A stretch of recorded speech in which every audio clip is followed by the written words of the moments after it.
আসসালামু আলাইকুম। আমি মোহাম্মদ শামীম হোসেন, শাহবান ডিমটক অফিস সেন্টার ম্যানেজার। আমার আজকের ভিডিও বর্তমান মানুষের একটা কমন প্রশ্ন, সেটা হলো একটা না তিনটা হলো কমন প্রশ্ন। একটা হলো কত সময় ট্রেনিং করে সিঙ্গাপুর যাওয়া যাবে, কত টাকা খরচ হবে এবং ওখানে যে আমি স্যালারি কত পাবো। দেখেন, এইভাবে 100% শিওর হয়ে কথা বলা অনেক ডিফিকাল্ট। তারই ভিতরে আমি যে কথাগুলো বলবো এটা মনে করেন 80% 90% মিলে যাবে।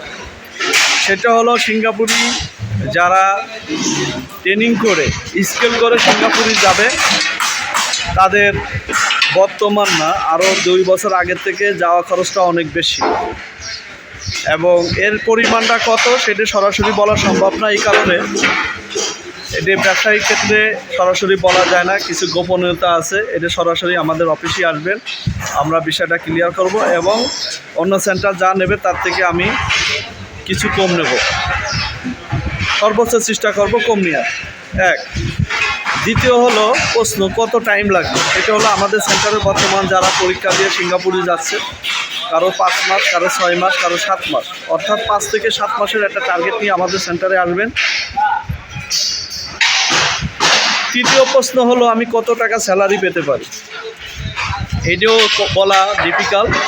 তারপর আমাদের সেন্টারে যারা আমাদের মাধ্যমে যাদের সিঙ্গাপুরি পাঠাচ্ছি, অ্যাভারেজ তারা আমাদের সেন্টারে মাধ্যমে যারা সিঙ্গাপুরি আইপি নিয়ে গেছে, নিম্নতম বেতন 50,000 টাকা নিম্নতম, এবং উপরে 1 লাখ টাকাও আছে।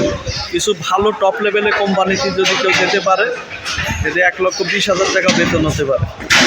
অর্থাৎ সিঙ্গাপুরি এখন যদি আপনি $1,000 কামাতে পারেন, বাংলাদেশ টাকা 90,000 টাকা বেতন আসবে। এইভাবে আপনি মেনে নিতে পারেন। আর একটা বিষয় মনে রাখতে হবে, সিঙ্গাপুরের সাথে অন্য দেশের সাথে মেলে না। সিঙ্গাপুর টু সিঙ্গাপুরি, সিঙ্গাপুর অল দ্য বেস্ট। আমি সিঙ্গাপুরে কোনো বদনাম দেবো না। সিঙ্গাপুরে আমি সবসময় সাপোর্ট করি এবং সিঙ্গাপুর নিয়েই আমি কাজ করি এবং আমি নিজেই সিঙ্গাপুরে থাকছি লং টাইম।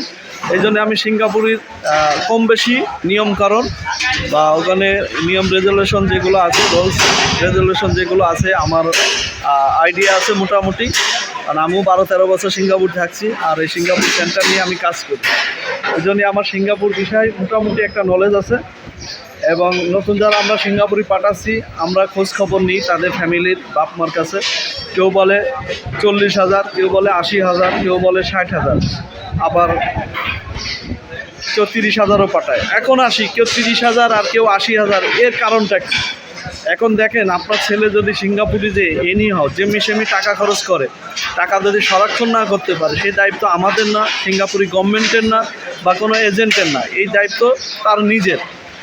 কারণ কষ্ট করে সিঙ্গাপুরি কষ্ট করে টাকা আয় করা যতটা কঠিন, সেই টাকা ধরে রাখা তার থেকে বড় কঠিন। আমার কথাগুলো বাস্তবতার সাথে মিলে যাবে। কারণ আমরা এমনও আছে, এক কোম্পানিতে 10 জন ছেলে পাঠাইছি, 7 জন পাঠাচ্ছে 70,000 80,000, আর 3 জন পাঠাচ্ছে 30,000 40,000। এখন ফ্যামিলি প্রশ্ন করে যে এই কেন পাঠাচ্ছে।